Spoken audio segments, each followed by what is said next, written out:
మరి ఇంత జరుగుతుంటే ఈ వీడియోలు మీరు ఆల్రెడీ వీడియో రికార్డ్ చేస్తున్నామని చెప్పారు ఇంత, ఈ వీడియోలు ఎందుకు బయటికి రాలేదు? దీనికి సంబంధించిన సబ్జెక్ట్ మీరు మాట్లాడిన విధానం కావచ్చు, అది ఎందుకు బయటికి రాలేదు అనుకోవచ్చు?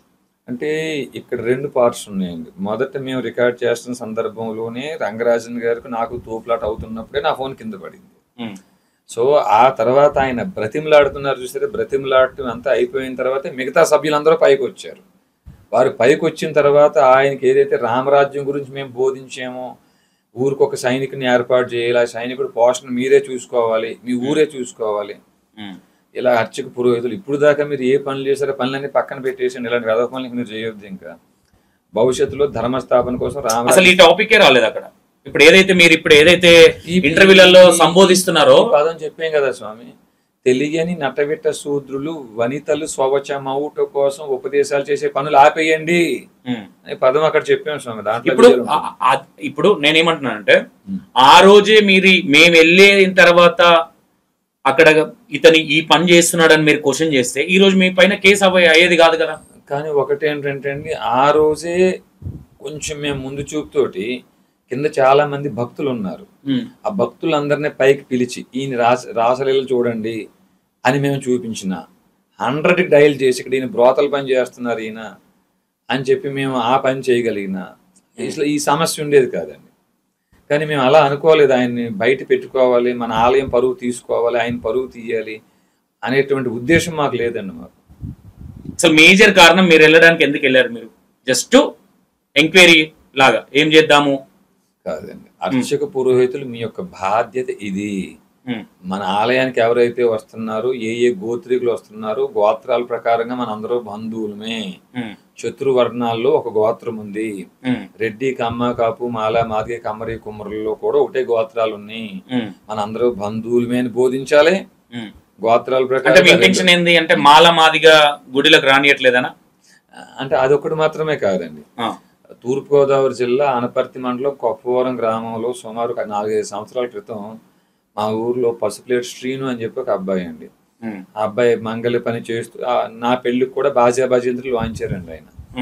ఆయన్ని మా బంధువులే రెడ్లే ఏదో రాజకీయ కక్ష ఏం పెట్టుకున్నారో ఏమో తెలియదు, అతన్ని కొట్టి మరి నువ్వు మంగళ నా కొడక అని చెప్పేసి ఏదో బూతులు తిట్టేసి అతని బడ్డీని కింద నీళ్ళలో తోసి ఇబ్బంది పెట్టారండి. ఆ తర్వాత మా తమ్ముడు నాకు ఫోన్ చేసి చెప్పాడు, అన్న ఇట్లా సీన్ ఇలా ఇబ్బంది పెట్టారు మన వాళ్ళే, అక్కడ బడ్డీ తోసేస్తే మన ఇంటి నిబ్బరాన్ని కొంచెం ప్లేస్ ఇచ్చానని మా తమ్ముడు అన్నాడు. చాలా మంచి పని చేసావు అమ్మ నువ్వు అని అడిగే పని లేదంటే, అది కూడా మా సొంత ప్లేస్ కాదు, మా ఇంటి నిబ్బరాన్ని ఉన్న గవర్నమెంట్ ప్రదేశం అండి. అయితే అక్కడికి కూడా రాకుండా ఇటువైపు అటువైపు కూడా జేసీబీలతో మట్టి పోసి పట్టెలు పీకేసి ఇబ్బంది పెడుతున్నారని తెలిసింది నాకు. ఆ అబ్బాయితో ఫోన్ చేసి నేను కనుక్కున్నాను, ఇలా జరిగిందని నాకు తెలుసు, అసలు మీ గోత్రం ఏమిటి చెప్పండి నాన్న అని అడిగానండి ఆ బాబుని. అడిగితే అన్నయ్య మాది పైడిపాల గోత్రం అని చెప్పాడు ఆయన. అప్పుడు ఒక వీడియో కూడా చేసి పెట్టానండి నేను. అయ్యే జగన్మోహన్ రెడ్డి గారు, మరి మీ వైసీపీ వారటండి ఈ రకంగా ఇతని మీద ఇలా దౌర్జన్యం చేశారు, కుల మతాలకు అతీతంగా మేము పాలన చేస్తామని మీరు అన్నారు, ఇదే పని కానీ కొనసాగితే టీడీపీకి పట్టిన గతే మీకు పడుతుంది అని చేసిన వీడియోలోనే, నాయన మీరు ఏ అహంకారంతో రెడ్డి అనే అహంకారంతో మీరు ఏమన్నా దాడి చేశారో మరి మీకు తెలుసో తెలియదు, పోతంశెట్టి ఇంటి పేరుతో రెడ్డిల్లో పైడిపాల గోత్రం ఉంది, పాతంశెట్టి ఇంటి పేరుతో కాపుల్లో పైడిపాల గోత్రం ఉంది, కంబంపాటి ఇంటి పేరుతో కమ్మల్లో పైడిపాల గోత్రం ఉంది. ఇప్పుడు ఆ పసుపులేటి శ్రీని మీరు మంగళాన్ని తిట్టారు చూసారా, ఆయన కూడా పైడిపాల గోత్రం. మనందరం బంధువులమే గోత్రం ప్రకారంగా. ఇదే విషయాన్ని ఆలయాల్లో గాని మన అర్చక పురోహితులు గాని బోధించి ఉండుంటే కనీసం వీరికి బుద్ధి వచ్చినా రాకున్నా ఇన్ఫీరియారిటీ కాంప్లెక్స్ లోనైన వారికైనా, ఓహో మనం వృత్తుల ప్రకారంగా కులాలు అయ్యేమా, మనం గోత్రం ప్రకారంగా మన అందరూ బంధువులమేనా అనే సత్యమైన వారికి మనం తెలియజేసిన వాళ్ళు అవుతాం కదండి. అంటే ఇప్పుడు మీ ఇంటెన్షన్ ఏంది, అక్కడ ఉన్న ఎవరైతే పంతులు గారు ఉన్నారో ఆయనకు తెలియలేదు అనుకుంటున్నారా, లేదంటే ఆయనకు తెలియదు ఈ విషయాలు అనుకుంటున్నారా? నేను ఆ రెండు అనుకోవట్లేదండి, ఇట్లాంటివి చెయ్యాలి అని కోరుకుంటున్నానండి. మీరు చిలుకూరి బాలాజీ టెంపుల్ని తెలంగాణలో ఎంచుకోవడానికి గల మేజర్ కారణం ఇదేనా? ఆంధ్రప్రదేశ్లో పెనుగొండ వెళ్ళాము, కోటప్పకొండ వెళ్ళాం, విజయవాడ వెళ్ళాం, అలాగే తెలంగాణలో కూడా చిలుకూరు నుంచి మొదలు పెట్టాలనుకున్నాము. స్టార్టింగ్ మీకు అక్కడ ఎఫెక్ట్ స్టార్ట్ అయింది. ఈ ఓన్లీ మీ ఇంటెన్షన్ ఓన్లీ అందరూ గుడికి రావాలనా, లేదంటే పంతులకు తెలియని విషయాలు మనము తెలియపరచాలనా? పంతులకు తెలియని విషయాలని కాదండి, ముందు వారు చేయాల్సిన పని ఏమిటి, భగవద్గీత 18వ అధ్యాయం 42వ శ్లోకం ఏం చెప్తుంది? క్షేమో ధమస్తపః శౌచం క్షాంతిర్జావమేవచ జ్ఞానం విజ్ఞానం ఆస్తిక్యం బ్రహ్మకర్మ స్వభావజం. ఈ జ్ఞానం విజ్ఞానం కూడా కలిపి ఎవరికున్నాయో వారే బ్రాహ్మణులు. వారికి మాత్రమే అర్చక పౌరోహిత్యం చేసే అర్హత ఉంటుంది. అంటే మీరు బ్రాహ్మణ కులంలో పుడితే బ్రాహ్మణులు కాదండి. ఈ శమము దమము తపస్సు శౌచం క్షాంతిర్జావం జ్ఞానం విజ్ఞానం ఇలాంటి లక్షణాలన్నీ మీకు ఉన్నాయా? మీకుంటే మీరే బ్రాహ్మణులు. అట్లాంటి మీకు నేను జ్ఞానాన్ని బోధించడం ఏమిటి? ఏం కనీసం మీకు తెలియదా? వక్ఫ్ బోర్డు పేరుతో 500-600 సంవత్సరాలు మా ముస్లిమ్స్ ది భూమి అని వారు క్లెయిమ్ చేసుకుంటూ వెళ్తున్నప్పుడు రాముడు ఎప్పుడో చెప్పాడు ఈ భూమి అంతా ఇక్ష్వాక వంశీయులదని.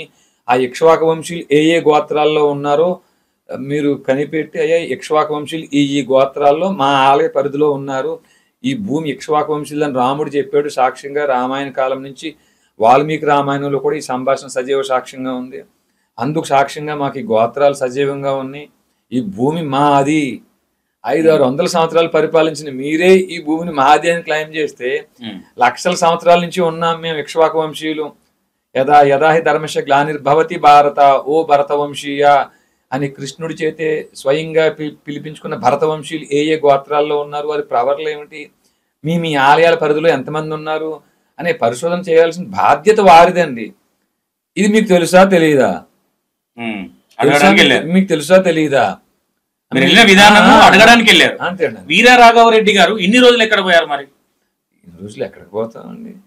అంటే ఇప్పుడు సడన్ గా ప్రత్యేకించడానికి సడన్ గా ఏముందండి, ఇన్ని రోజుల నుంచి ఆ ప్రయత్నం చేస్తానే ఉన్నామండి.